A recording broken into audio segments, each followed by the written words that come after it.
సామాన్యుడి వంటింట్లో మళ్లీ కష్టాలు మొదలయ్యాయి. పశ్చిమాసియా యుద్ధ ప్రభావం భారత్లోని గ్యాస్ సరఫరాపై తీవ్ర ప్రభావం చూపుతోంది.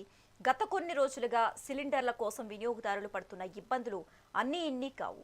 ఈ నేపథ్యంలో కేంద్ర పెట్రోలియం శాఖ రంగంలోకి దిగింది.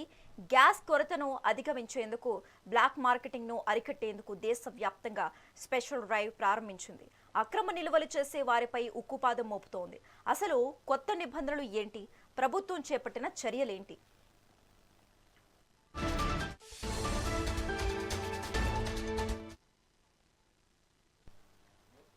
రైట్, ఇక ఇదే అంశానికి సంబంధించి మరింత సమాచారం మా కరెస్పాండెంట్ రాణి ఫోన్ ద్వారా అందిస్తారు. రాణి. యాసెస్ రేఖ మనం చూసుకున్నట్లయితే పశ్చిమాసియాలో నెలకొన్న ఉద్రిక్తతల కారణంగా ఇటు హైదరాబాద్ నగరంలో ఇటు ఐటీ నిపుణులు కావచ్చు, విద్యార్థుల కడుపు కొడుతున్నాయని చెప్పుకోవాలి. ఎందుకంటే ఎల్పిజి సరఫరా అనేది నిలిపివేస్తూ కొన్ని రోజులు ఈ ఎల్పిజి గ్యాస్ విధానంపై కూడా కొన్ని ఆంక్షలు విధించడం కూడా ఇప్పుడు తీవ్ర ఇబ్బందికరమైన వాతావరణంగా చెప్పుకోవచ్చు. అటు హోటల్స్ కావచ్చు, ఇటు హాస్టల్స్ కావచ్చు, వీళ్ళందరూ కూడా యాజమాన్యాలు ఇబ్బందులకు గురవుతున్నాయి సిలిండర్ల విషయంలో. అలాగే దాంతో పాటుగా అక్కడ వర్క్ చేస్తున్న ఐటీ ఉద్యోగులు కూడా తీవ్ర ఇబ్బందులకు గురవుతున్నాయని చెప్పుకోవాలి. ఇటు అమెరికా, ఇజ్రాయెల్, ఇరాన్ మధ్య కొనసాగుతున్న యుద్ధం కారణంగా ఇటు ఎల్పిజి గ్యాస్ సిలిండర్ల సరఫరాకు తీవ్ర అంతరాయం కలిగిందనే చెప్పుకోవాలి. అయితే గచ్చిబౌలి ఐటీ కారిడార్ కేంద్రంగా పనిచేస్తున్న ఐటీ కారిడార్ హాస్టల్ అసోసియేషన్ కీలక నిర్ణయం కూడా తీసుకుంది. గ్యాస్ వాడకాన్ని తగ్గించేందుకు రోజు ఇస్తున్న మెనూలో భారీ తగ్గింపులు, అలాగే భారీ మార్పులు కూడా చేస్తూ హాస్టల్ యాజమానులకు అత్యవసర మార్గదర్శకాలను కూడా విడుదల చేయడం జరిగింది. దీంట్లో చూసుకున్నట్లయితే మెయిన్ గా మెనూలో ఉన్న ఐటమ్స్ ని బ్రేక్‌ఫాస్ట్ కావచ్చు, లంచ్ కావచ్చు, డిన్నర్ కావచ్చు, ఈ 3 అంశాలు, ఈ 3 మెనూల్లో కూడా తగ్గుదల, అలాగే టీ, కాఫీలు కూడా పూర్తిగా నిషేధిస్తూ కూడా అందులో మెన్షన్ చేయడం జరిగింది. ఎందుకంటే సిలిండర్ కొరత తీరే వరకు పొదుపుగా వంట చేయాలని కూడా అసోసియేషన్ సూచించినట్లుగా కూడా అందులో మెన్షన్ చేయడం జరిగింది. ఇందులో భాగంగానే ఎక్కువ సమయం, అలాగే అధిక మొత్తంలో ఆయిల్ వినియోగించే టిఫిన్‌లు కావచ్చు, అలాగే వంట కావచ్చు, ఇవి అన్నిటిని కూడా తగ్గించాల్సిందిగా కూడా అందులో మెన్షన్ చేయడం జరిగింది. సర్వ్ చేసేటప్పుడు కూడా వాళ్ళు అడుగుతున్నా సరే, ఐటీ ఉద్యోగులు అడుగుతున్నా సరే, హాస్టల్ యాజమాన్యం కూడా నో చెప్తున్న పరిస్థితి అయితే కనిపిస్తుంది. దీన్ని బట్టి ఉద్యోగులు సొంతగా వంట చేసుకోవడానికి కూడా వీల్లేదని, అటువంటి సదుపాయాలను కూడా తాత్కాలికంగా నిలిపివేస్తున్నట్లు కూడా ప్రకటించారు. ఇవన్నీ చూసుకున్నట్లయితే తీవ్ర ఇబ్బందికరమైన వాతావరణం కనిపిస్తుందని చెప్పుకోవాలి. ఇటు గ్యాస్ కొరతను అధిగమించేందుకు ప్రత్యామ్నాయ వంట పద్ధతులను, ఇండక్షన్ లేదా ఇతర మార్గాలను అనుసరించాలని అసోసియేషన్ హాస్టల్ యాజమానులను కూడా కోరింది. అయితే ప్రస్తుత పరిస్థితిని గమనించి హాస్టల్లో ఉంటున్న వారు సహకరించాలని కూడా విజ్ఞప్తి చేసింది. ఈ నిర్ణయంపై హాస్టల్లో ఉండే వేలాది మంది సాఫ్ట్‌వేర్ ఉద్యోగులు కూడా అసహనం వ్యక్తం చేస్తున్నారు. అలాగే పెరిగిన మెస్ ఛార్జీలతో ఇబ్బంది పడుతుంటే ఇప్పుడు కనీసం నచ్చిన ఫుడ్ కూడా తినలేని పరిస్థితిలో మేమున్నాము అని కూడా వాళ్ళు ఆవేదన చెందుతున్న పరిస్థితి అయితే కనిపిస్తుంది. ఎందుకంటే డైలీ వాళ్ళు ఉద్యోగానికి వెళ్ళాలి. ఉద్యోగానికి వెళ్ళేటప్పుడు ఖచ్చితంగా ఫుడ్ ఇంటేక్ అనేది ఖచ్చితంగా అవసరం. ఈ ఫుడ్ విషయంలో కొన్ని ఆంక్షలు పెట్టడం అనేది తీవ్రంగా వాళ్ళు పరిగణలోకి తీసుకుంటున్నారు. దాంతో పాటుగా మెట్రోపాలిటన్ సిటీస్ లో ఇటు బెంగుళూరు, ముంబైలో కూడా ఇప్పటికే హోటల్‌ను కూడా మూసివేసిన పరిస్థితి కూడా కనిపిస్తుంది.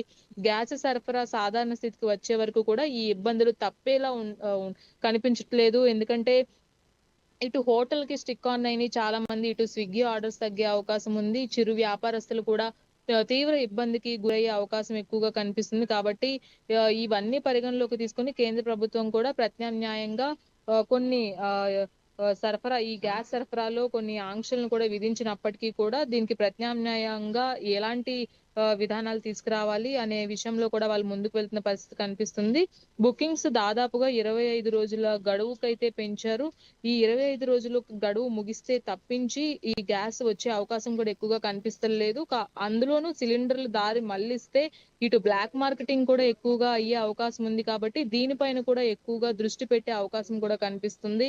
ఎవరైనా సరే ఈ బ్లాక్ మార్కెటింగ్ చేసినట్లయితే ఖచ్చితంగా కఠిన చర్యలు తప్పవు అని కూడా కేంద్రం సూచించింది. అలాగే ఇండక్షన్ స్టవ్‌ల వైపు మొగ్గు చూపుతున్న జనంకి ఈ గ్యాస్ సరఫరా, అంటే ఈ వంట గ్యాస్‌కి ఇబ్బంది లేకపోయినప్పటికీ కూడా చిరు వ్యాపారస్తులకి ఇబ్బంది ఉండడం వల్ల చిరు వ్యాపారస్తులు ఇండక్షన్ స్టవ్‌లను కూడా ఉపయోగించే వైపు మొగ్గు చూపుతున్నట్లుగా కూడా తెలుస్తుంది. అలాగే 10% ఎల్‌పీజీ ఉత్పత్తిని కూడా పెంచాలని సర్కార్ నిర్ణయం తీసుకున్నట్లుగా కూడా తెలుస్తుంది.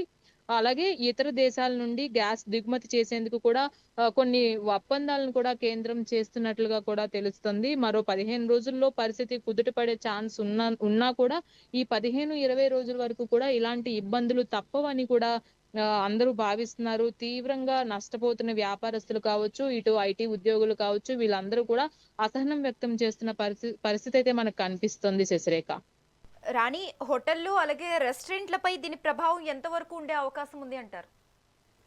ఖచ్చితంగా దాదాపుగా మెట్రోపాలిటన్ సిటీస్ లో ఈ డొమెస్టిక్ గ్యాస్ నిలిపివేశారు కాబట్టి దీంతో హోటల్స్ అన్ని కూడా ఎక్కువ మొత్తంలో గ్యాస్ వినియోగం జరుగుతుంది. అలాగే వాళ్ళ మెనూ కూడా డిఫరెంట్ మెనూ ఉంటుంది కాబట్టి ఆ మెనూకి సంబంధించినటువంటి గ్యాస్ వాడకం కూడా ఉంటుంది కాబట్టి వాళ్ళు స్టోరేజ్ కూడా ఎక్కువ మొత్తంలో పెట్టుకోరు. దాదాపుగా చూసుకున్నట్లయితే 3-4 రోజుల వరకు మాత్రమే వాళ్ళ దగ్గర స్టోరేజ్ ఉంటుంది. ఎక్కువ మొత్తంలో గ్యాస్ స్టోరేజ్ ఉండదు కాబట్టి సో వాళ్ళు తీవ్రంగా ఇబ్బందులకు గురవుతున్నారు. ఆల్రెడీ హోటల్స్ చాలా వరకు కూడా మూసివేశారు. ఎందుకంటే గ్యాస్ వినియోగం కూడా ఇబ్బందికరంగా ఉంది కాబట్టి ఇది దృష్టిలో పెట్టుకొని వీళ్ళందరూ హోటల్స్ మూసివేసిన పరిస్థితి కూడా ఉంది. దీంతో పాటుగా హోటల్సే కాదు, రెస్టారెంట్సే కాదు, చిరు వ్యాపారస్తులు కూడా ఈ గ్యాస్ వినియోగించి వాళ్ళ వ్యాపారాలు సాగిస్తున్న వ్యాపారస్తులు ఎవరైతే ఉన్నారో వాళ్ళు కూడా ఈ 2 రోజుల్లో తీవ్ర ఇబ్బందులకి గురయ్యారని చెప్పుకోవాలి. ఇటు హోటల్స్ కి స్టిక్ ఆన్ అయ్యి చాలా మంది ఇటు స్విగ్గీ ఆర్డర్స్ కావచ్చు ఇవన్నీ కూడా ఉన్నాయి కాబట్టి ఈ మొత్తం అన్నిటికీ కూడా తీవ్ర ఇబ్బంది కలిగే అవకాశం ఎక్కువగా కనిపిస్తుంది. దీంతో పాటుగా ప్రత్యామ్నాయంగా కేంద్రం తీసుకుంటున్న నిర్ణయాలపై కూడా ఇప్పుడు అందరూ ఆశగా ఎదురు చూస్తున్న పరిస్థితి కూడా కనిపిస్తుంది శశిరేఖ. అసలు ఎన్ని రోజులు ఈ పరిస్థితి ఉండే అవకాశం ఉంది అంటారు? ఇప్పుడు కేంద్రం వెల్లడించిన దాని ప్రకారం ఒక 15-20 రోజుల వరకు కూడా ఇదే పరిస్థితి కొనసాగే అవకాశం కనిపిస్తుందని అర్థమవుతుంది.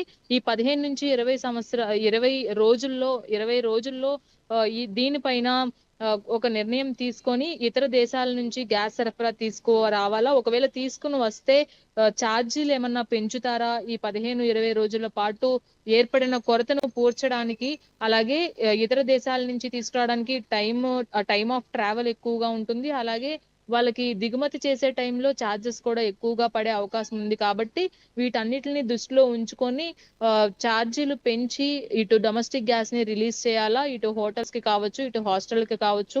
దాదాపుగా 10కి పైగా రంగాలు ఈ డొమెస్టిక్ గ్యాస్ పైన, ఈ ఎల్పిజి పైన ఆధారపడి ఉన్నాయి కాబట్టి వాటందరికీ కూడా ఈ 15-20 రోజుల్లో ఒక ప్రత్యామ్నాయ సొల్యూషన్ అయితే కేంద్రం ఏర్పాటు చేస్తుందనే చెప్పుకోవాలి. కాకపోతే అధిక మొత్తంలో ఛార్జీలు కూడా ఈ నేపథ్యంలో పెంచే అవకాశం ఎక్కువగా కనిపిస్తుంది శశిరేఖ. ఫర్ ది అప్డేట్స్ రాణి.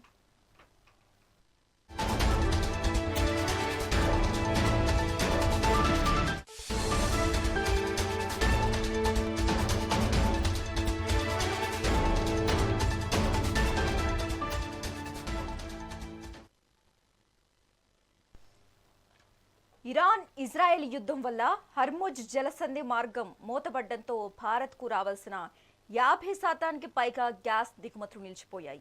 దీంతో దేశవ్యాప్తంగా సరఫరాలో 30% కోతపడింది. కాగా గ్యాస్ నిల్వలు పెరగకుండా ఉండేందుకు ప్రభుత్వం బుకింగ్ గడువును 21 రోజుల నుంచి 25 రోజులకు పెంచింది. అంటే ఒక సిలిండర్ తీసుకున్న 25 రోజుల తర్వాతే తదుపరి బుకింగ్కు అవకాశం ఉంటుంది.